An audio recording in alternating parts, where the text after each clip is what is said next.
صلی علی رسول الکریم اما بعد فاعوذ باللہ من الشیطان الرجیم واقیموا الصلاۃ وآتوا الزکاۃ وارکعوا مع الراکعین۔ نماز قائم کرو، زکوٰۃ ادا کرو، رکوع کرنے والوں کے ساتھ۔ حضرت ابو ہریرہ رضی اللہ تعالیٰ عنہ سے روایت ہے کہ نبی کریم صلی اللہ علیہ وسلم نے فرمایا: الصلوات الخمس والجمعۃ الی الجمعۃ کفارۃ لما بینہن ما لم تغش الکبائر۔ 5 نمازیں ان گناہوں کو مٹا دیتی ہیں جو ان کے درمیان ہوئے ہوتے ہیں، اور ایک جمعہ دوسرے جمعے کے درمیان کے گناہوں کو مٹا دیتا ہے، جبکہ کبیرہ گناہوں سے اجتناب کیا گیا ہو۔ حضرات گرامی قدر، نماز کی بہت زیادہ اہمیت اور فضیلت ہے۔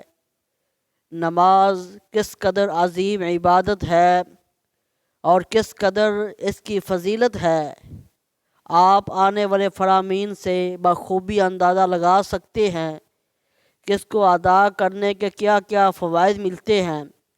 حضرت عبداللہ بن عمر رضی اللہ تعالیٰ عنہ سے روایت ہے کہ نبی کریم صلی اللہ علیہ وسلم نے فرمایا: جب انسان نماز کے لیے کھڑا ہوتا ہے تو اس کے سارے گناہ اس کے کان اور کاندھے کے درمیان آ جاتے ہیں، اور جب وہ رکوع کرنے کے لیے جھکتا ہے یا سجدہ کرنے کے لیے جھکتا ہے تو جھکنے سے پہلے اللہ اس کے تمام گناہوں کو ساقط اور یعنی کہ معاف فرما دیتا ہے۔ اس سے معلوم ہوا نماز کی بہت زیادہ فضیلت ہے کہ رحمان کے سامنے جب انسان جھکتا ہے اللہ اس کے گناہوں کو معاف فرما دیتا ہے۔ جب یہی پیشانی کو کسی اور کے سامنے جھکائے گا تو ذلت و رسوائی اس کا مقدر بن جائے گی۔ جب رحمان کے سامنے جھکائے گا اور جس قدر جھکے گا اللہ اس قدر اس کو زیادہ بلند کرے گا۔ جب اس پیشانی کو اللہ کے سامنے جھکائے گا گناہ جو ہیں وہ معاف ہو جائیں گے۔ جب اسی پیشانی کو غیر اللہ کے سامنے جھکائے گا تو گناہ جو ہیں اس کا مقدر بن جائیں گے۔ اور نبی کریم صلی اللہ علیہ وسلم سے سوال کیا گیا، حضرت عبداللہ بن مسعود رضی اللہ تعالیٰ عنہ سے روایت ہے کہ نبی کریم صلی اللہ علیہ وسلم سے سوال کیا گیا: اے اللہ کے رسول، کون سا عمل زیادہ اللہ تعالیٰ کے ہاں محبوب ہے؟ تو نبی کریم صلی اللہ علیہ وسلم نے فرمایا: وقت پر نماز کو ادا کرنا۔ پھر سوال کیا گیا اس کے بعد کون سا عمل جو اللہ کو زیادہ محبوب ہے؟ تو نبی کریم صلی اللہ علیہ وسلم نے فرمایا: والدین کے ساتھ اچھا نیک سلوک کرنا۔ پھر پوچھا گیا تو نبی کریم صلی اللہ علیہ وسلم نے فرمایا: اللہ کے راستے میں جہاد کرنا۔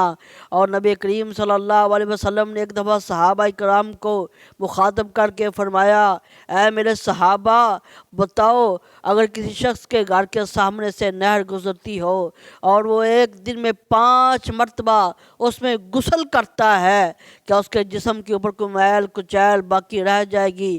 صحابہ نے کہا: اللہ کے رسول، نہیں، اس کے جسم کے اوپر میل کچیل باقی نہیں رہے گی۔ تو نبی کریم صلی اللہ علیہ وسلم نے فرمایا: یہی مثال 5 نمازوں کی ہے۔ جو 5 نمازوں کو وقت پر ادا کرتا ہے اور 5 نمازوں کے سبب کی وجہ سے، ان کی برکت کی وجہ سے اللہ تعالیٰ انسان کے تمام گناہوں کو معاف فرما دیتا ہے۔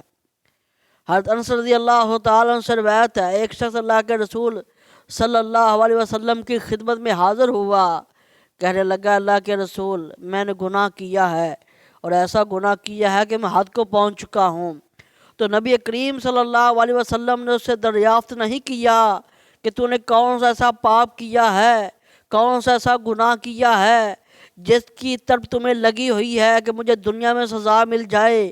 نبی کریم صلی اللہ علیہ وسلم خاموش رہے۔ اس شخص نے پھر کہا: اے اللہ کے رسول صلی اللہ علیہ وسلم، میں نے گناہ کیا ہے، میرے اوپر حد کو نافذ کیا جائے۔ اتنی ہی دیر میں نماز کا وقت ہو جاتا ہے تو نبی کریم صلی اللہ علیہ وسلم نے نماز کو ادا کیا، اور اس شخص نے بھی نبی کریم صلی اللہ علیہ وسلم کے ساتھ نماز کو ادا کیا۔ نماز پڑھنے کے بعد کھڑا ہوتا ہے کہ اے اللہ کے رسول میرے اوپر حد کو نافذ کیا جائے، تو نبی کریم صلی اللہ علیہ وسلم نے فرمایا کیا تو نے نماز کو ادا نہیں کیا؟